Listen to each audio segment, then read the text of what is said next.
സൗദിയിലെ വിവിധയിടങ്ങളിൽ ചൊവ്വാഴ്ചക്കകം കനത്ത മഴയും ശക്തമായ കാറ്റുമുണ്ടാകുമെന്ന് മുന്നറിയിപ്പ്. സൗദി സിവിൽ ഡിഫൻസിന്റേതാണ് ജാഗ്രതാ നിർദ്ദേശം. Mecca, Al Baha, Seer, Jizan, Najran എന്നിവിടങ്ങളിലാണ് വീണ്ടും മഴയെത്തുക. ചൊവ്വാഴ്ച വരെയാണ് രാജ്യത്തിന്റെ പടിഞ്ഞാറൻ മേഖലയിലെ വിവിധയിടങ്ങളിൽ മഴയും കാറ്റുമെത്തുക. ജാഗ്രത പാലിക്കണമെന്നും താഴ്വരകളിലും വെള്ളം നിറയുന്ന പ്രദേശത്തു നിന്നും മാറി നിൽക്കണമെന്നും നിർദ്ദേശമുണ്ട്. മക്കയിലെ മലയോര മേഖലയിൽ സാമാന്യം ശക്തമായ മഴയുണ്ടാകും.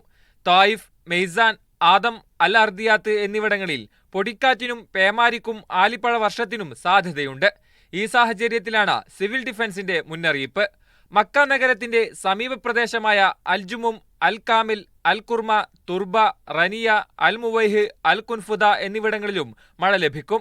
അൽബാഹ പ്രവിശ്യയിലും അസിർ, ജിസാൻ, നജ്റാൻ എന്നിവിടങ്ങളിലും ശക്തമായ മഴയെത്തിയേക്കും.